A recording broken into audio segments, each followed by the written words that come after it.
Assalamualaikum warahmatullahi wabarakatuh. Perkenalkan, nama saya Dinda Aulia Zara S dari Fakultas Ilmu Administrasi Negara, kelas 21 non-rek.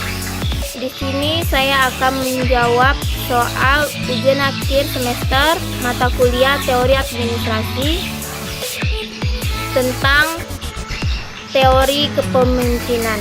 Di dalam teori kepemimpinan terdiri dari 4 sub. Yang pertama itu sub pertama, konsep kepemimpinan. Dalam konsep kepemimpinan ada 5 konsep. Yang pertama, kepemimpinan sebagai fokus proses-proses kelompok, atau yang dimaksud keunggulan seseorang atau beberapa individu dalam mengontrol proses dari gejala-gejala sosial.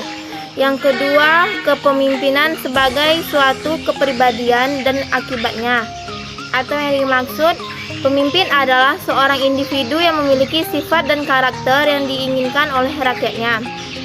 Yang ketiga, kepemimpinan sebagai tindakan atau tingkah laku, atau yang dimaksud tingkah laku kepemimpinan sebagai tingkah laku yang akan menghasilkan tindakan orang lain searah dengan keinginannya.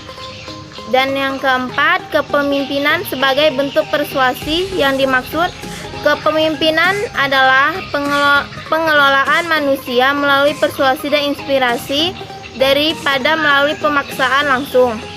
Dan yang kelima, kepemimpinan sebagai alat mencapai tujuan. Dan sub yang kedua yaitu tipe-tipe kepemimpinan. Di sini ada 5 tipe kepemimpinan. Yang pertama, tipe autokratis. Seorang pemimpin yang autokratis memiliki ciri-ciri mengidentikan tujuan pribadi dengan tujuan organisasi dan menganggap bawahan sebagai alat semata-mata. Yang kedua, tipe militaritis, yaitu seorang pemimpin yang militeristik itu dalam menggerakkan bawahan lebih sering menggunakan sistem pemerintah dan sukar menerima kritik dari bawahan. Yang ketiga yaitu tipe paternalistik. Tipe paternalistik, seorang pemimpin ini berciri-ciri bersikap terlalu melindungi dan sering bersikap maha tahu. Yang keempat, tipe karismatis. Seorang pemimpin karismatis itu mempunyai daya tarik yang amat besar, oleh karena itu pada umumnya ia memiliki pengikut dalam jumlah besar.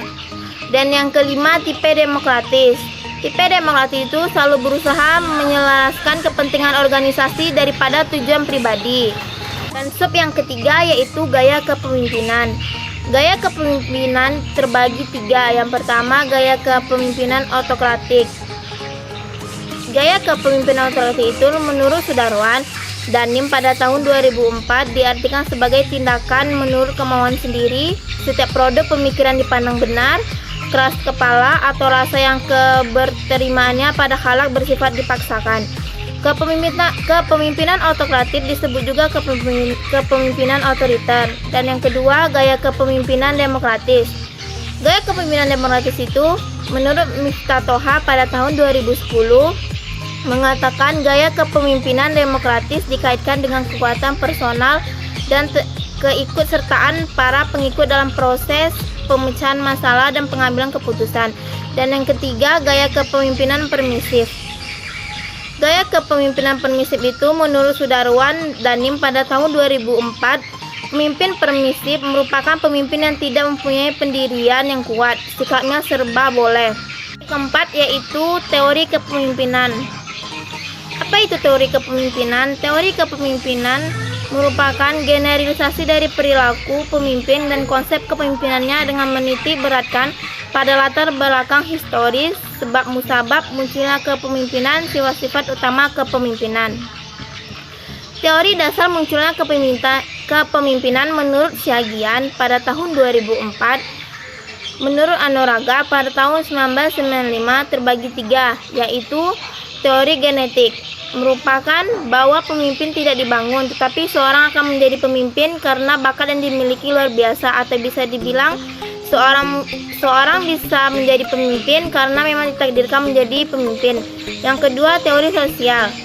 merupakan bahwa pemimpin harus dibangun atau dibentuk, tidak begitu saja muncul atau ditakdirkan, atau bisa dibilang seorang bisa menjadi pemimpin karena melalui proses pendidikan dan pelatihan yang cukup mendukung. Yang ketiga, teori ekologis merupakan gabungan dari teori genetik dan teori sosial. Teori berasumsi bahwa seorang sukses menjadi pemimpin jika sejak lahir sudah mempunyai bakat-bakat kepemimpinannya.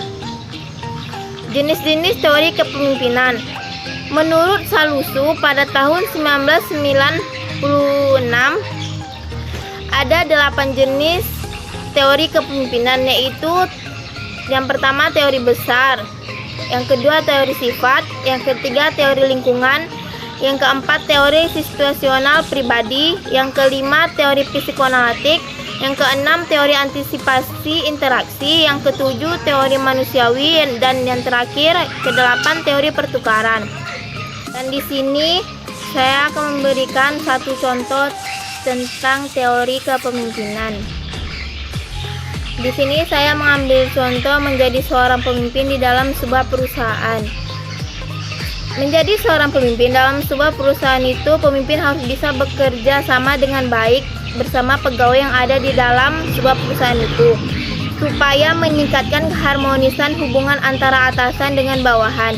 Dalam sebuah perusahaan, pemimpin harus melakukan hal tersebut karena melakukan kerjasama dan mempererat hubungan itu kunci kesuksesan dalam mencapai tujuan. Dan seorang pemimpin melakukan kerjasama itu ingin memajukan perusahaan dan meningkatkan daya saing serta ingin memperluas dan perbanyak saham. Menjadi seorang pemimpin itu harus benar-benar menjadi pemimpin, bukan hanya sebagai bos. Dan seorang pemimpin harus bisa menjadi panutan yang baik dan berusaha memberikan manfaat kepada orang lain, meningkatkan kualitas kerja dan keuntungan. Dan menjadi seorang pemimpin itu juga tidak boleh menyuruh bawahan dengan seenaknya saja, dan pasti ada aturan-aturannya. Menjadi seorang pemimpin itu harus tegas dengan bawahan. Jika pemimpin tidak tegas, maka perusahaan bisa saja bangkrut dan habis semua atau seperti dibohongi oleh bawahan. Dan menjadi seorang pemimpin juga harus hitung pengeluaran dan pertambahan uang yang masuk di dalam sebuah perusahaan. Baiklah, itulah yang dapat saya jawab pertanyaan ujian akhir semester mata kuliah teori administrasi. Lebih dan kurang saya mohon maaf dan saya akhiri. Wabillahi taufiq wal hidayah. Assalamualaikum warahmatullahi wabarakatuh.